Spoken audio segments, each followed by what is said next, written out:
Hello ladies and gentlemen, welcome back to the channel, Orc Magic, and it's Jordan here, and it is time for us to carry on our Deck Tech Tuesday, but not only that, we are going to be doing another budget modern brew, ladies and gentlemen. Yes. So, I decided to pawn over the metagame and select my next victim for which deck I was going to brew.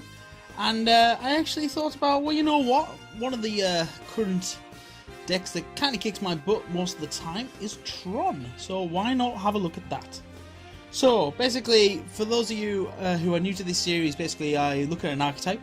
I will explain what the archetype does in a traditional sense. And then I will also then give you my version of that deck. So basically, Tron also comes from the derivative of Voltron. Ready to form Voltron!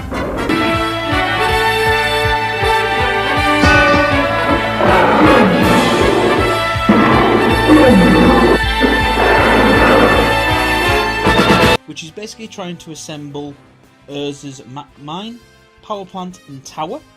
And to basically, when all three of these are on the battlefield, instead of producing the standard 3 mana that you'd get from 3 lands, they would actually produce 7 in total. So rather powerful, rather sweet. So turn 3, naturally, you could actually ramp up to 7 mana. And basically what it's trying to do is ideally do that turn 3, then casting a Khan Liberated, get that on the battlefield, does a lot of damage, or a big Walking Ballista for 3, and then it can start pumping it up quite nice. Or even on like turn 4 onwards, it can then start getting Ugin the Spirit Dragon out.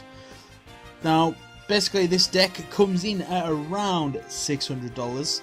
You can generally find it a bit cheaper here and there, depends on what the meta is doing, but about 600 seems to be the findings I'm finding, which is expensive. Let's be honest, you know, just over half a G. Yeah, but it is powerful. It does a lot of things, and it is very, very sweet. So, our build, with the idea of Walking Ballista, I thought, well, hang on, we want to ideally cast some X spells and get some very sweet value out of it, because why not? And then suddenly the idea popped to mind of, oh, hang on, I can make this a little bit tribally, because, you know, I'm a tribal warrior and I like tribes, and, you know, it's always fun. And turns out pretty much every single Hydra, apart from a few named ones, are generally X cast spells. And I was like, ooh, and there's some 1-drop. Well, technically they are 1-drops from CMC, but you would never cast them on 1-drop because they would die. But anyway, let's get round to our build. Gruul, Hydra, Tron. And when I say Gruul, I actually mean I'm only splashing for like 2 cards, like 1 in the sideboard and 1 in the main board. So it's kind of like that, you know, cousin who's like 3rd removed, who you see at wedding dues and funerals and stuff that you were aware of but you never meet and sort of socially hang out. So it's that kind of sort of splashing for colour. So anyway, moving on, we have in the 2-drop slot, we are running Feral Hydra, Mistcutter Hydra and Protean Hydra.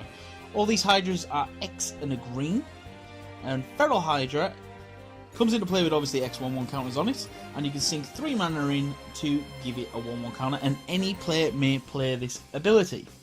Mistcutter Hydra can't be countered, has haste, and is protected from blue, so sweet value all around there, and enters the battlefield with X/1/1 counters on it. So this can be sort of a very good finisher in the right hands, you know, you can get around it, it's got haste, can't be countered, rather sweet. Protean Hydra enters the battlefield with X/1/1 counters on it. If damage would be dealt to it, you remove that many 1/1 counters, and then whenever a 1/1 counter is removed from Protean Hydra, you may put 2 counters on it at the beginning of the next end step. So we've got a few less of these in the 1-drop slot, because these are okay late game, early game they can be a bit terrible, so we don't want too many of them in our hands. Moving on into the 3-drop slot, we are running Apocalypse Hydra and Hooded Hydra as 2-offs. Apocalypse Hydra enters the battlefield with X/1/1 counters on it, and if X is greater than 5, it enters with double the counters, and then you can pay 1 in the red to remove a counter, and it will deal 1 damage to target creature or player, so you can ping late game, or you can just make pesky blocks and various things like that.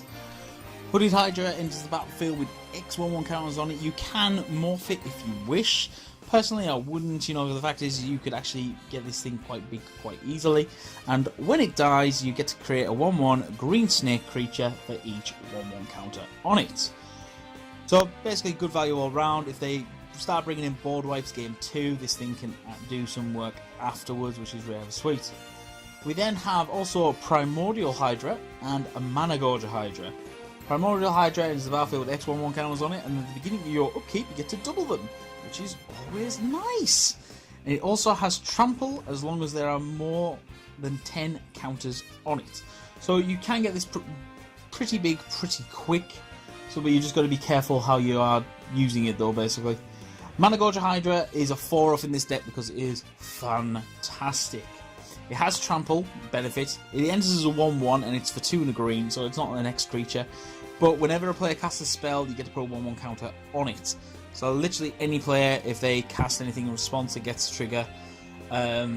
I did do a test, and the guy was a Storm player, and that was interesting. Certainly interesting, especially as, well, for some reason he wanted to do the Board Master win, you know, where he wants to remove every single creature, and he couldn't do it. He ended up sort of messaging me and saying, I want you to try and kill it, and I can't, so I'm just going to shoot all the damage at you, and I went, yeah, sure. But it was good fun anyway. Finally, our last creature of the deck, we have Hydra Broodmaster. So this is a 6-drop, so it's a bit of a jump. Let's be honest, it is a bit of a jump. But the benefit with this is that it enters as a 7/7, so it's 4 and double green. But the reason why we're playing it is for its monstrosity. It has XX green monstrosity X.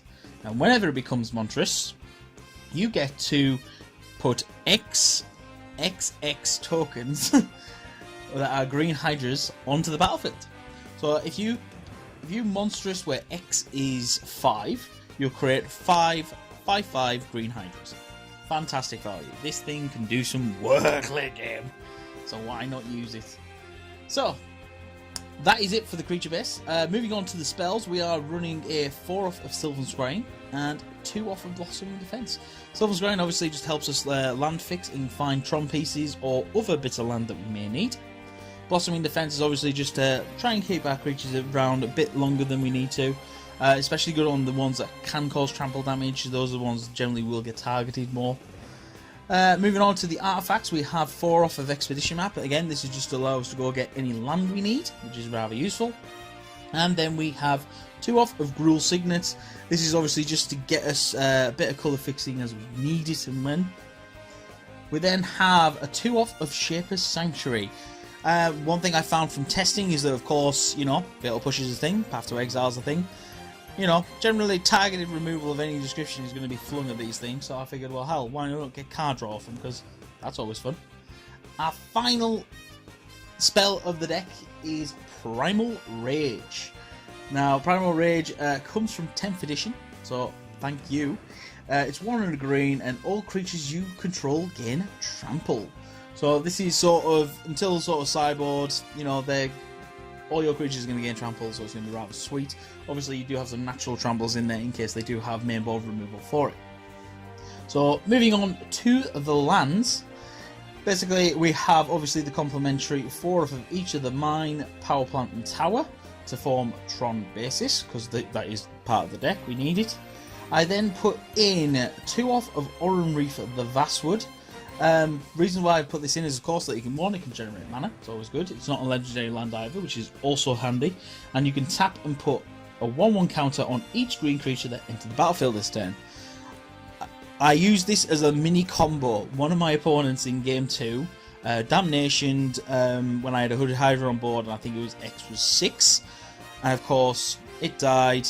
6 1/1s were created, and I then made them all 2/2s, and then swung for lethal. Because he didn't realise that it can be done at any point. He thought it was on my turn. So, always useful, handy to know. I also run 2 Settled Thicket. This is generally for colour fixing. Can be found because it's a mountain or a forest as well, and things like that. And we can also cycle it late game, so if we're drawing in and we've already got colour fixing, we don't need it, then we can get rid of it. And then the basics, we are running a 5-off of forest and a 1 mountain.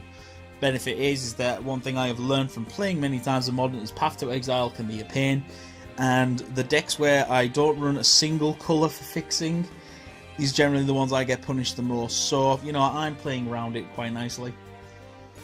Moving on to the sideboard. This is where we get a bit interesting. So we've got some bits in from our previous budget deck tech, because they are still very useful cards, which we have Heroic Intervention. Obviously this gives our board indestructible and hexproof, can be very useful. We're also running Feed the Clan as well. This deck can get 10 life. Against Burn and against Storm, trust me, I heard one guy message me saying it was ridiculous because he just got the Storm count to perfect level, and then I gained Feed the Clan, I cast Feed the Clan, and of course he did enough damage to me, but I still gained 10 life and he couldn't do anything about it, so rather funny. We also have 2 Relic of Progenitus, obviously reasons why, you know, get rid of the graveyard, stop dredging, but the fact is that it's got Hydra, so you know, we kind of got to play it, you know, logically. We then have Pyroclasm. This is for those pesky token decks. Oh god, how I hate pesky 1/1 Flying Spirits. Trust me, it is nothing more annoying. This is one deck where I wish I had a bit more reach on Hydras. How can a Hydra not reach things in the air? This is one thing I argue. We then have Molder. This is an X and green spell. So it's instant and we get to destroy target artifact or an enchantment with converted mana cost X, and it can't be regenerated, and then you gain X life. So again, this can just gain us a bit of life in a pinch. Can be useful. You can also get round them shutting off things in graveyards and various things like that, or if they're running Blood Moon. Always useful, always useful. We then have 1 Creeping Corrosion. This is to go up against the Affinity matchup. Again, just get rid of all the artifacts. And our final card is Bramble Crush. This is a card that I really like. It's 2 and 2 green, and you get to destroy target non-creature permanent. You could argue Beast Within is better, but the fact is I like that this can hit Planeswalkers and it doesn't give them a creature to block with, sort of thing. Can be rather handy. But, you know, I have played it with Beast Within as well, and it does work sort of slightly just as good. But it's up to you how you want to really play things. So, anyway, that entire deck comes in at just shy of $104. This actually saves you nearly 80%, probably a bit more than that, of what it costs to build a normal Tron. But it gives you a bit of flavour of what you can do. And, you know, you can go from here quite nicely with adding other colours in, or, you know, but green's quite a good staple because it got a lot of mana fixing in it. So anyway, that has been it for our Deck Tech Tuesday and our second budget mono brew. And our second budget modern brew. And so, if you like the deck, please let me know in the comments down below. Also, if you've got any ideas that you want me to maybe have a look at, any archetypes you want to try and budgetize, I think that's the word, then you can leave a comment below as well, or tweet at me, or various other things, and we'll go from there. But anyway, this has been me, Jordan here from the Orc's Head, signing off and saying goodbye. Probability of Computron defeat, 0%. Computron think too much. Thank you for watching the video. Please remember to hit that like button, it supports the channel for free. Also subscribe, and remember, if you don't want to miss any videos, hit the bell icon right next to the subscribe button. Thank you for watching again, goodbye.